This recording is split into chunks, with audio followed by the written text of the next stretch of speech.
might have to be the pessimist of the group, of the panel. You're talking about long-term effects. I don't know if there will be long-term effects, or at least not any positive ones.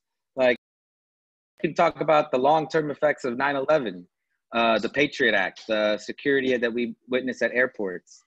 I don't think anything positive came out of the long-term effects of 9/11. So what will be the positive long-term effects of this pandemic and COVID?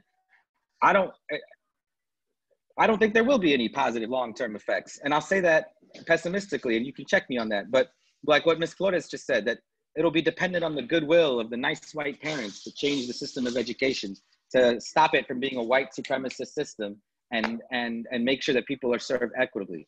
Well, dependent on goodwill again.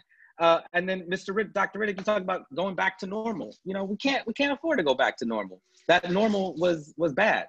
And so you're right. I'm very afraid that people are just going to go back to normal. And so then Ms. Lorena talked about how the pandemic exposes these issues at intersections, and I agree. It magnifies and amplifies the issues that already existed. And the issues that already existed were deep-seated, fundamental, and systemic, endemic to this country. This country was founded on values of white supremacy, and this country was founded on stolen land and built with slave labor.